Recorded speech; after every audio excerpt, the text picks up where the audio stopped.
Okey, bismillahirrahmanirrahim. Alhamdulillah. Wassalatu wassalamu ala sayyidina wa habibina wa syafi'ina Rasulillah, Sayyidina Muhammad bin Abdullah wa ala alihi wa ashabihi wa mawalah. Subhanaka la ilma lana illa ma 'allamtana innaka antal alimul hakim. Allahumma inna nas'aluka as-sidqa fil qawl wal ikhlasa fil amal. Allahumma amin. Amma ba'd. Alhamdulillah, syukur pada Allah SWT. Allah Ta'ala pilih kita pada pagi ini, bulan Sya'ban. Bulan kita banyakkan berselawat pada Nabi SAW, tambahkan cinta kita pada Nabi SAW.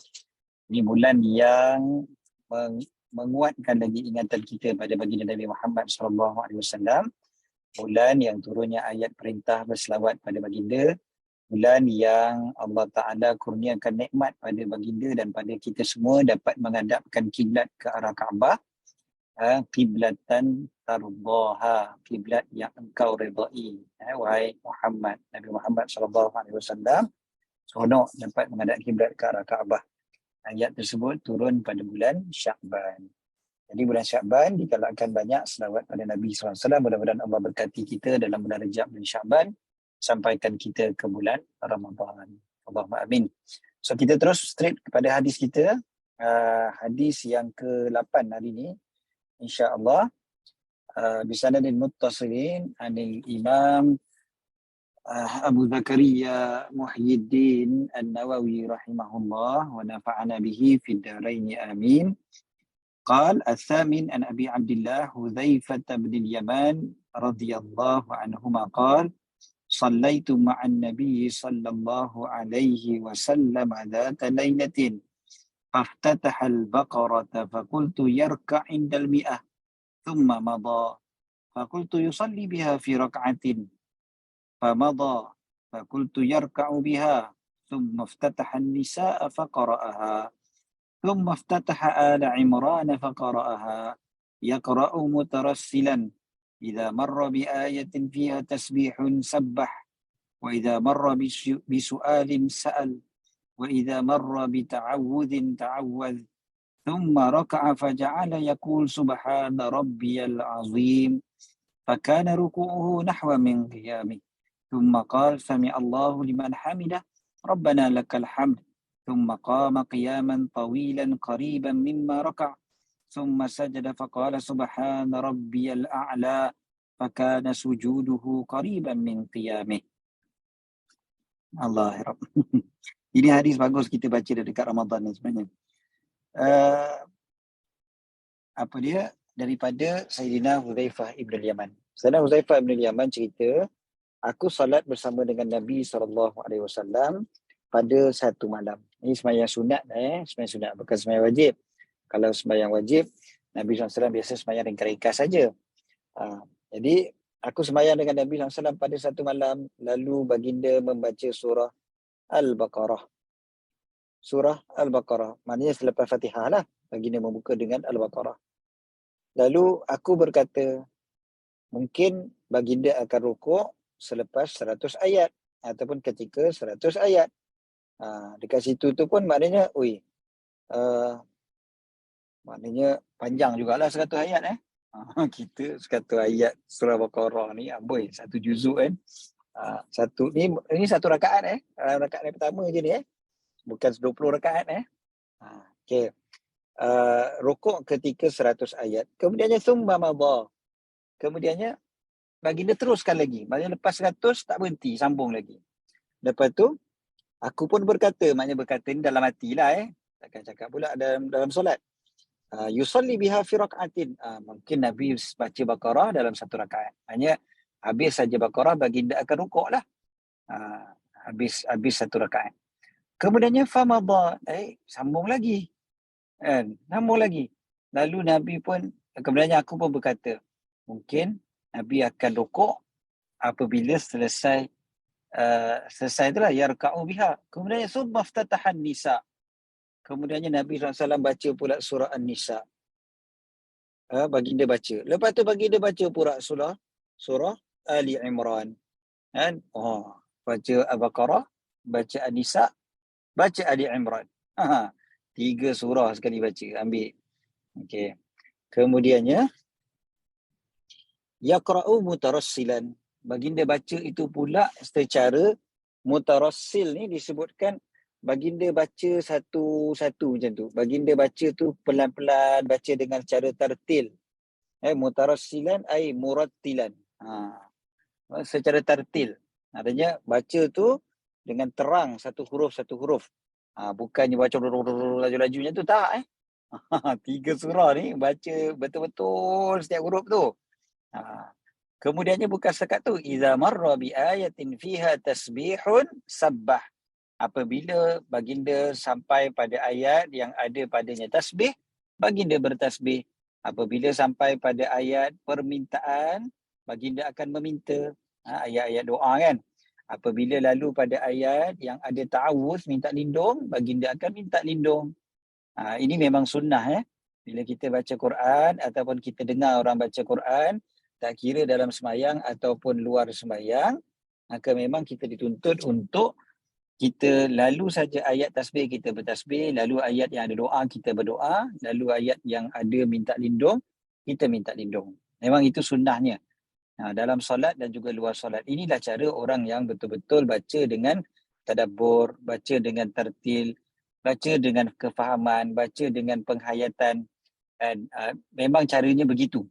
Jadi bila kita sampai pada ayat-ayat tu, kita jangan melalu macam tu je. Nampak sangat kita tak peduli pun dengan ayat-ayat tu. Biar ayat tu kita baca seolah-olah ayat itu memang untuk kita.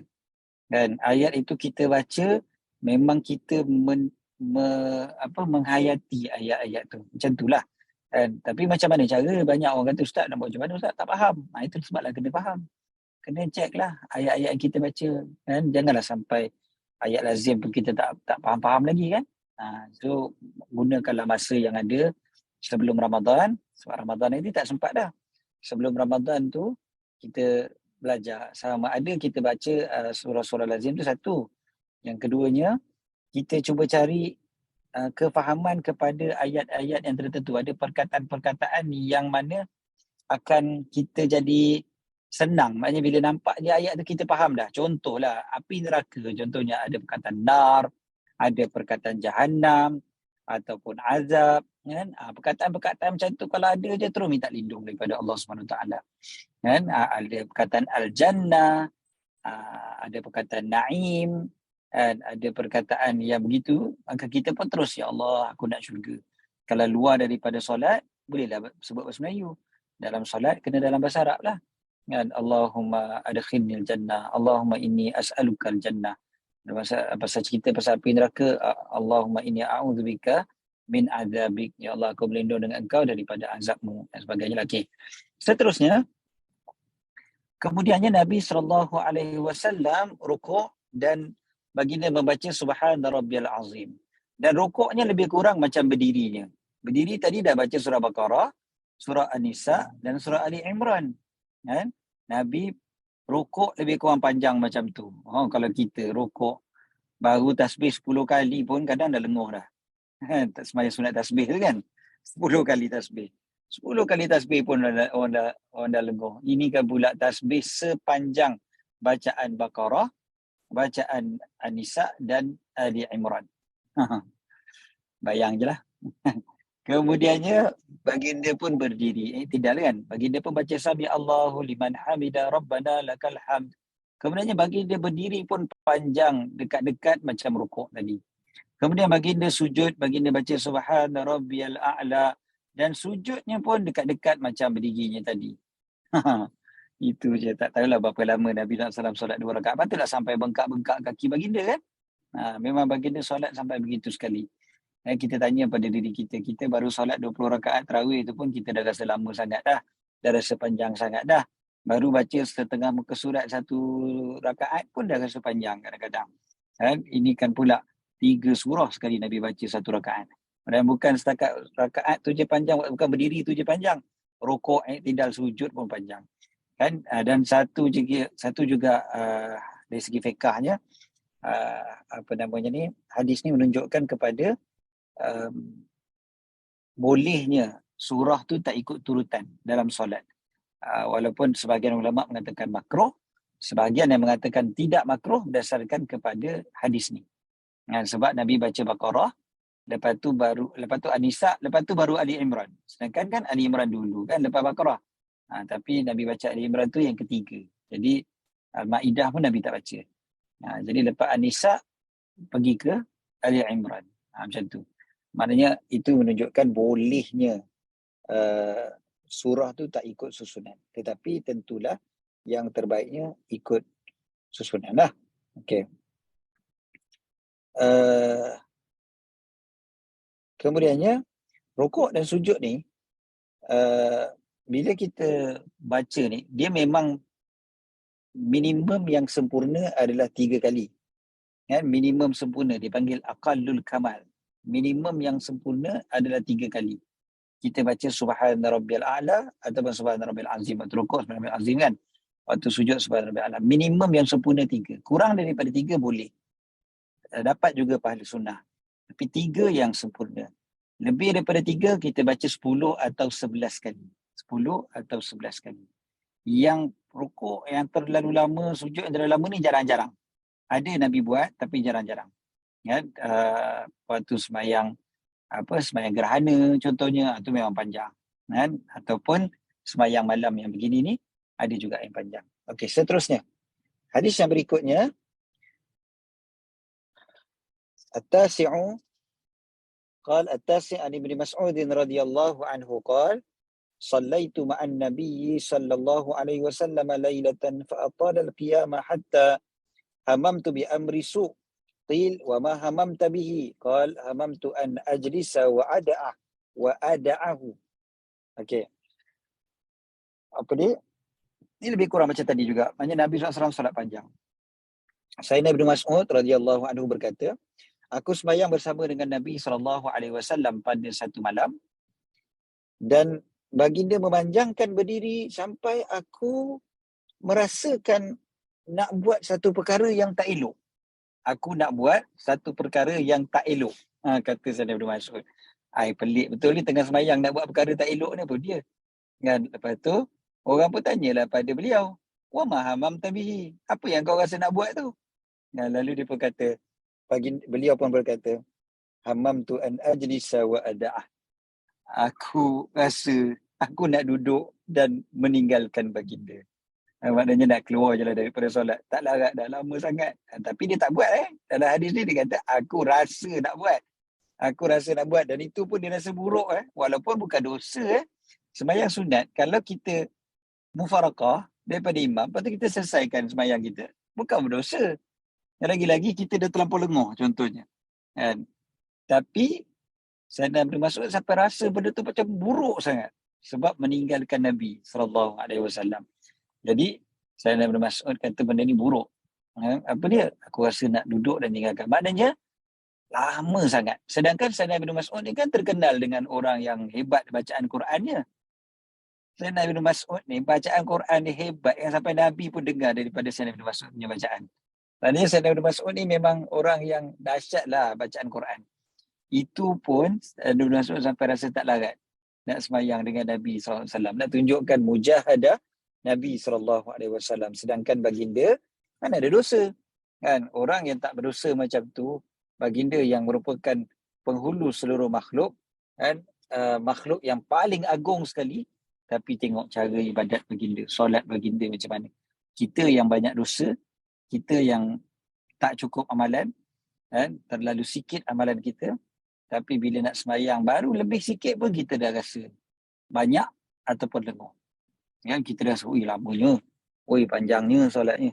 Pendek-pendek sudahlah. Kadang-kadang kita kalau nak semayang tu, kalau boleh tu ayat lazim tu pun nak baca laju-laju. Tak nak baca panjang-panjang, tak nak baca lama-lama. Semayang sunat kita cerita ni semayang sunat khususnya. Semayang sunat ni memang bagusnya lama-lama. Semayang sunat ni bagus lama-lama. Lagi-lagi semayang sunat malam. Semayang sunat malam.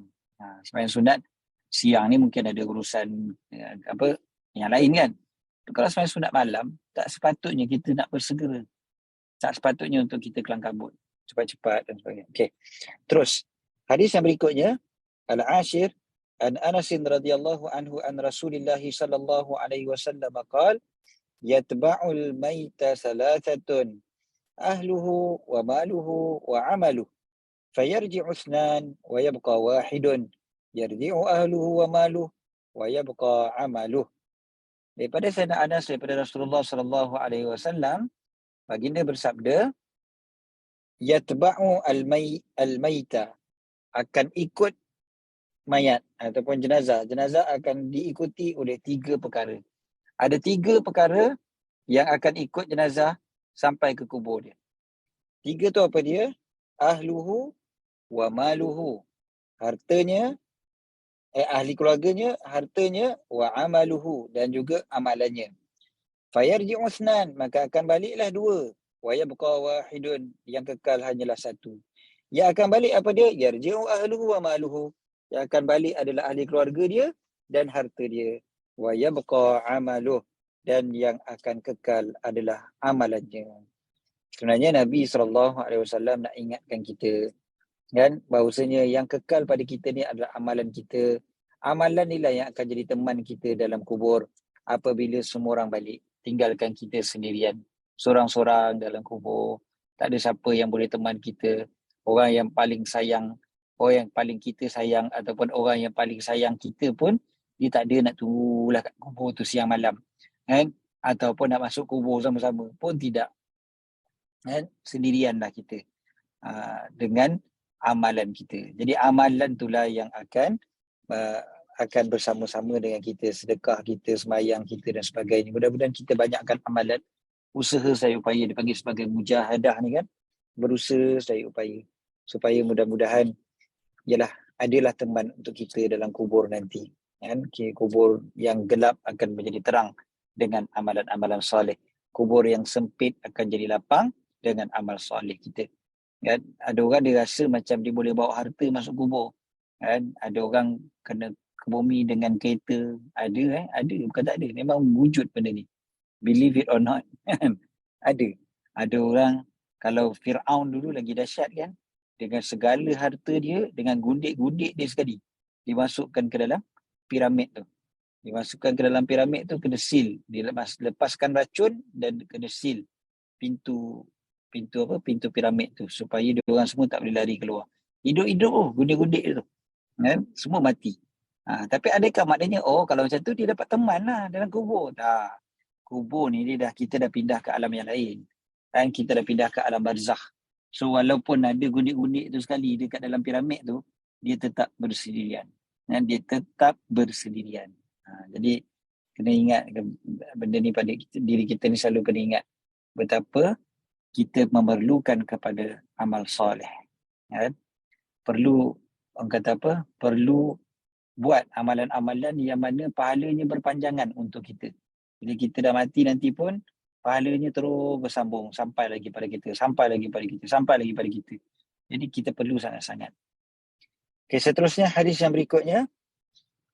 Sebab minggu depan kita tak banyak baca hadis. Minggu depan kita baca 3 je kan?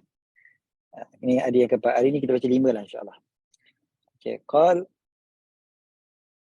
al-hadi ashar an Ibn Mas'ud radhiyallahu anhu qala an-nabiy sallallahu alaihi wasallam al-jannatu aqrabu ila ahadikum min shiraki na'lih wan naru mislu dhalik. Allah, na'udzubillah min dhalik. Sesungguhnya syurga lebih dekat pada seseorang daripada kalian daripada tali selipernya sendiri. Okay. Dan api neraka juga seperti itu. Maksudnya apa kat sini? Maksudnya, kita ni nak pergi ke syurga mudah, nak pergi ke neraka pun mudah. Pergi ke syurga dengan melakukan ketaatan, pergi ke neraka dengan kemaksiatan. Kan? Jadi maknanya, sebenarnya syurga neraka ni dekat saja. Lebih dekat yang kata Nabi SAW. Hadis ini menunjukkan kepada adanya ketaatan yang maknanya sangat cepat kita boleh buat. Lagi cepat daripada kita ambil slipper kita sendiri, lagi cepat daripada slipper kita boleh kita tanggalkan, yang mana boleh mendekatkan kita kepada ataupun melayakkan kita untuk syurga Allah Ta'ala. Macam tu juga sebaliknya ke neraka. Na'udzubillah. Hadis yang terakhir untuk hari ini. Athani Ashar an Abi Firas Rabi'ah ibni Ka'ab al-Aslami. Ini seorang sahabat yang khadimi Rasulullah sallallahu alaihi wasallam wa min ahli Suffah radhiyallahu taala anhu. Sayyidina Rabi'ah bin Ka'ab al-Aslami ni khadam Rasulullah dan juga ahli Suffah. Beliau banyak berkhidmat pada Nabi sallallahu alaihi wasallam. Tapi bijak Sayyidina Rabi'ah. Beliau berkata apa? Kuntu abitu ma'a Rasulillah sallallahu alaihi wasallam fa'atihi biwudu'ihi wa hajatihi. Aku tidur bersama Rasulullah SAW lalu aku datang pada baginda dengan wadu. Aku mendatangkan dengan baginda dengan wadu. Wadu maksudnya air untuk wuduk. Kan? Air digunakan untuk wuduk. Wa hajati dan juga hajat baginda. Faqal salni. Maka Nabi pun berkata kepada aku, salni, minta padaku. Minta apa-apa, maknanya kau akan dapat. Minta, kau akan dapat. Mintalah satu benda, salni. Itu maksud dia. Sal tu minta, kan? Is'al, sa'ala tu kan. Jadi salni, minta padaku. Fakultu, lalu aku berkata, aku ni Sayyidina Rabi'ah lah. Sayyidina Rabi'ah bin Ka'ab al-Aslami. Sayyidina Rabi'ah kata, as'aluka murafaqataka fil jannah. Aku minta pada engkau untuk aku jadi teman engkau, murafaqah. Teman engkau di syurga. Maknanya kat dunia ni kan, Sayyidina Rabi'ah dah jadi teman Nabi SAW. Dia tolong khidmat pada Nabi. Siang malam tolong Nabi. Maknanya selalu bersama dengan Nabi. Murafaqah Nabi tu dapat dekat dunia. Aku nak murafaqah dengan engkau di syurga. Ini bijak sebenarnya. Saya selalu kalau sebut bijak ni, Sayyidina Rabi'ah ni bijak. Sebab permintaan dia, kalau kita kan, kalau dapat satu wish yang kita boleh minta pada Nabi, mungkin kita akan minta benda lain. Dan kalau ahli dunia, dia mungkin minta dunia. Kalau ahli akhirat pun, mungkin dia minta syurga tanpa hisab, contohnya. Tapi Sayyidina Rabi'ah dia lebih bijak, dia minta teman Nabi terus kat syurga. Jadi kalau dapat teman Nabi kat syurga, maknanya apa? Maknanya confirm lah dapat syurga tertinggi. Confirm lah dapat syafaat Nabi. Confirm lah dapat masuk syurga tanpa hisab. Confirm lah dekat titian sirat pun senang. Confirm lah dapat minum daripada telaga Nabi sebelum daripada tu. Sebab teman Nabi kat syurga. Confirm lah dia jadi VIP. Kan? Jadi dia minta simple je kan. Satu je dia minta. Tapi satu yang merangkumi semua perkara. As'aluka murafaqataka fil jannah. Lalu Nabi SAW tanya, awa ghaira dhalik, adakah benda lain? Kau nak? Lalu beliau jawab, huwa zak. Itu je lah. Itu je pun huwa zak. Itu je aku nak. Itu je pun paling besar tu. Qal, maka Nabi SAW bersabda, fa'inni ala nafsik fa'inni, bantulah aku ala nafsika, di atas jiwa engkau, atas nafsu engkau, atas diri engkau. Maknanya nak tolong supaya dapat jadi teman dekat syurga tu apa dia? Bikasratis sujud, dengan banyaknya bersujud, maksudnya banyak solat lah. Kan, banyak sujud ni maknanya banyak solat. Kenapa disebutkan sujud? Kerana sujudlah yang paling dekat seorang hamba dengan Tuhannya, dengan Allah Azza wa Jalla. Jadi bila kita tengok hadis ni satu kebijaksanaan sahabat tu. Cumanya Nabi SAW bagi juga syarat kepada beliau, iaitu banyakkan solat. Banyakkan solat kat sini tentulah ini maksudkan solat sunat. Dengan solat sunat dibanyak-banyakkan siang dan malam.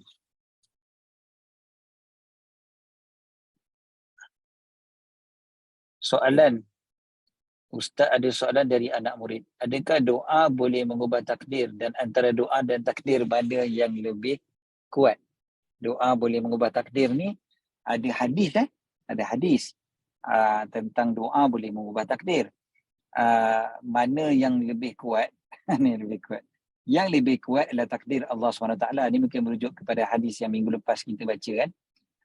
Qaddarallah wa ma syaa fa'al.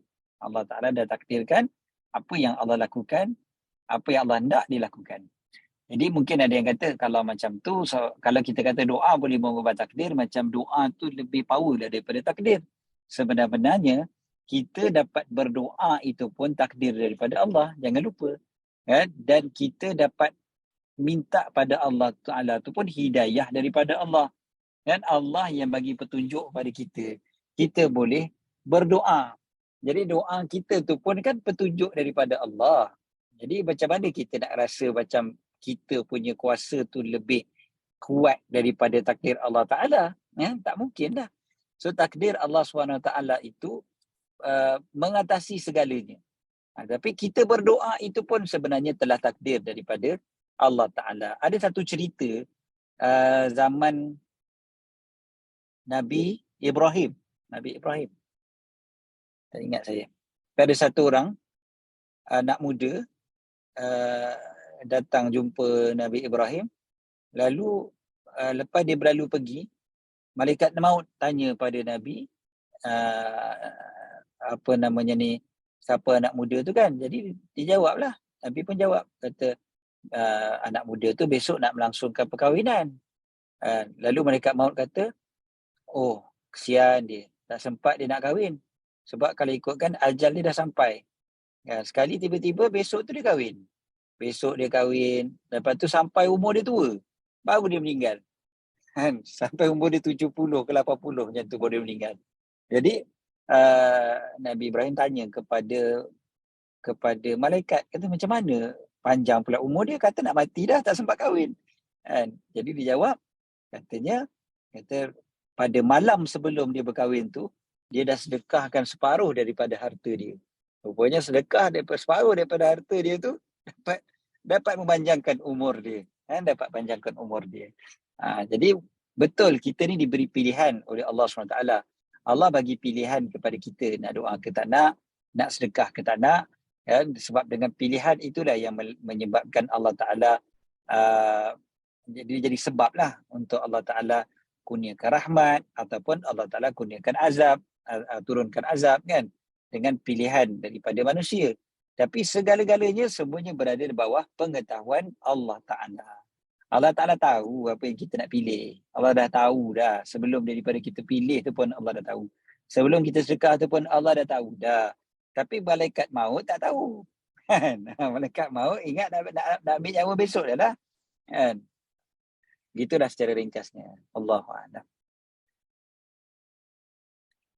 Ustaz nak tanya satu soalan. Apa amalan yang boleh kita bantu ibu bapa yang sudah meninggal dunia?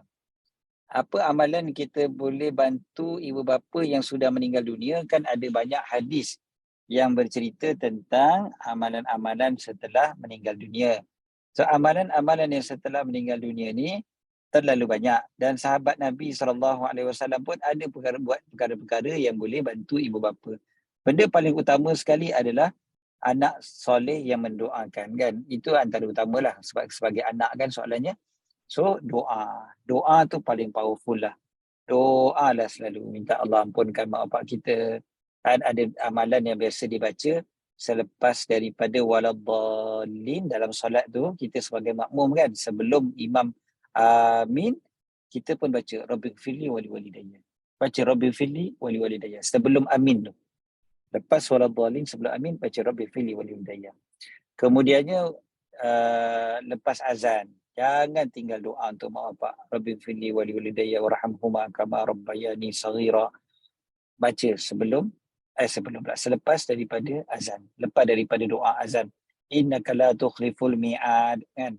Sambung Rabbighfirli walidayya Rabbighfirli walidayya Rabbighfirli walidayya Rabbighfirli walidayya. Baca ulang. Okey, jangan tinggal baca doa untuk mak bapak. Lepas tu lepas solat, lepas solat pun baca doa untuk mak bapak. Jangan tinggal baca doa untuk mak bapak.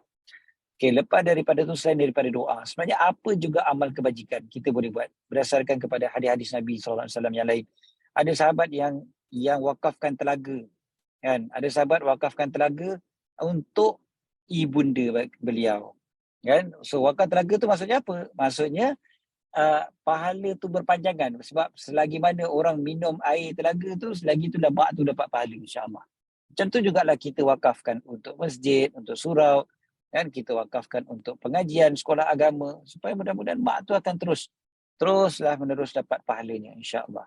So itu, ataupun apa-apa saja amalan yang kita boleh buat, kita niatkan untuk mak bapak kita. Bukan saja wakaf apa-apa saja amalan-amalan yang kita boleh buat. Kita baca Quran, kita baca tahlil, kita semayang malam dan sebagainya, kita niatkanlah. Kita buat umrah, kita buat haji Kan? Macam-macam benda kita boleh buat untuk ibu bapa kita.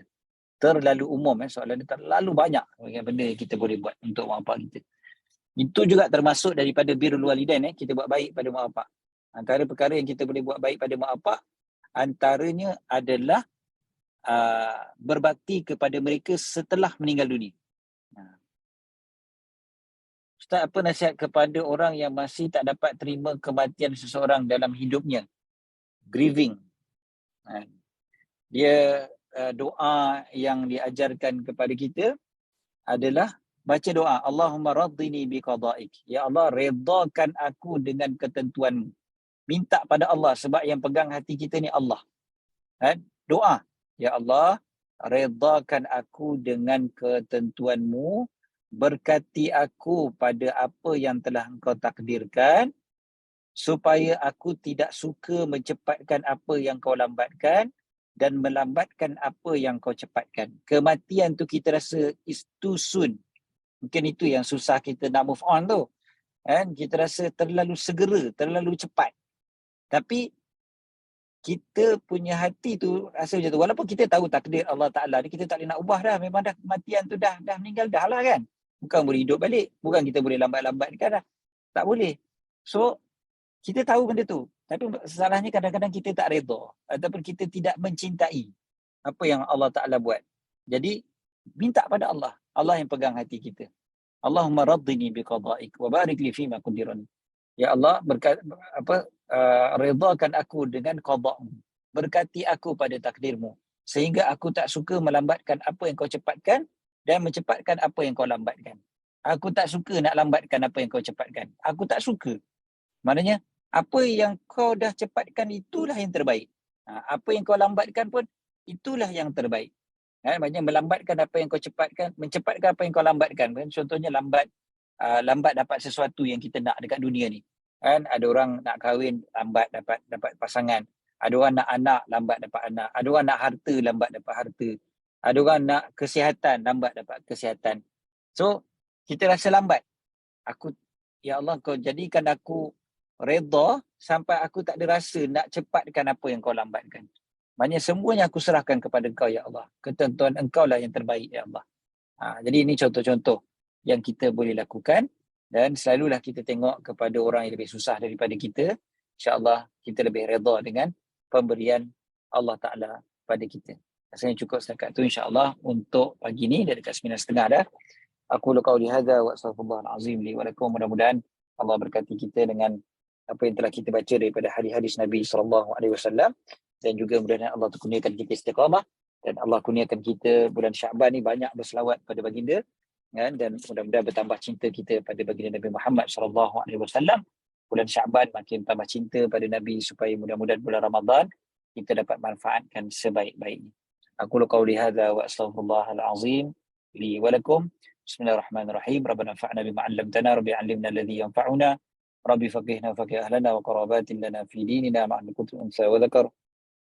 Rabbi waffiqna waffiqhum lima tartadi qawlan wa fi'lan karama, warzuqil kulla halalan da'ima wa akhilla atqiya ulama, نحظى بالخير ونكفى كل شر. ربنا أصلح لنا كل شؤون وأكر برضا منك العيون، وقد عنا ربنا كل الديون قبل أن يأتنا رسول المنون، واغفر واستر أنت أكرم من ستر. صلى الله عليه وسلم محمد وعلى آله وصحبه وسلم. الحمد لله رب العالمين.